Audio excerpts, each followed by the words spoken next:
Hey everybody, how's it going? I'm Matt from SB Fishing TV here with another tips and tricks video for Mystery Tackle Box. Today we're going to be doing some early spring bass fishing from the bank.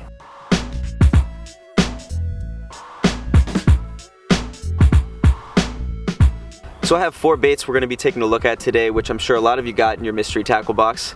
So the first thing that comes to mind when I'm doing some bank fishing in the early spring is covering water. And the reason that I want to cover as much water as possible is these fish are really starting to move up, the water's starting to heat up, and they want to come shallow. So if they're not already shallow, you're going to want to cover as much water as you can if you're fishing a pond or a lake or even a river, and just try to locate those fish that have moved up shallow.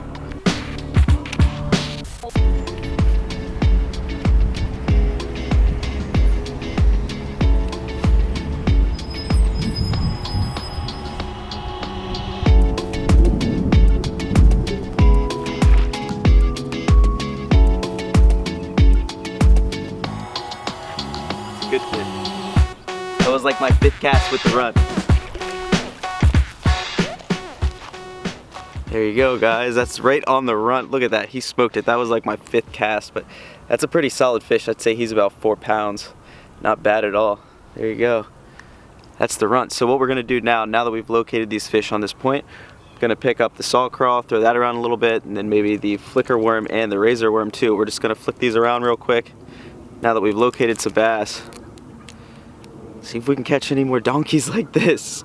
So that's how I was saying before, when you're moving water and you finally find some fish, you can slow down a little bit and see if you can pick off some of the others. So I'm gonna throw the salt crawl around for a little bit, see if we can get them to bite this. I have this pegged up with the Catchco pegs, and we're throwing this on a 4/0 EWG hooked with a 1/2 ounce bullet weight. So when I'm fishing the salt crawl on the Texas rig, basically I'm just making a long cast out, letting it sink to the bottom, and then I'll let it sit there for a while.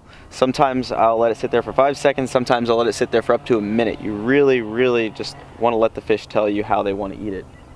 But sometimes when you let it sit there for like 30 seconds to a minute, then you just reel down the slack and just give it like a small little movement like that, just a small, like, 6-inch drag, and then let it sit again, they will absolutely hammer that bait. And I don't know why, but I feel like that's just really prominent in the spring, the way they eat that. Alright, so maybe they don't want something exactly sitting straight on the bottom, so we're gonna try the razor worm out for a little bit.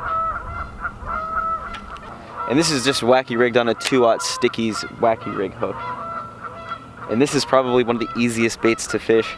You just cast it out, let it sink down to the bottom, and then let it sit there for a little bit. Reel up your slack.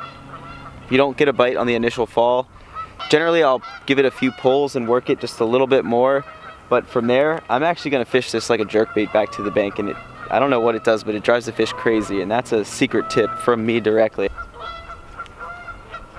And then give it small pauses in between. Oh, I literally just had one on. The fish go nuts over it though. A lot of people think you need to fish your wacky rigs really slow, cast it out, let it sink to the bottom, and just slowly work it back to the boat. But I agree with letting it sink on that initial fall. But then if I don't get bit there, I want to work it back as quickly as possible so I can make another cast. And honestly, most of the time, I catch so many fish just working it back to the boat like a jerkbait. It's so funny. Alright guys, well, spring is among us. I really hope you have the opportunity to get out and catch some donkey bass on some of these awesome lures from Mystery Tackle Box. Make sure you hit that like button for me, and we'll see you all in the next one.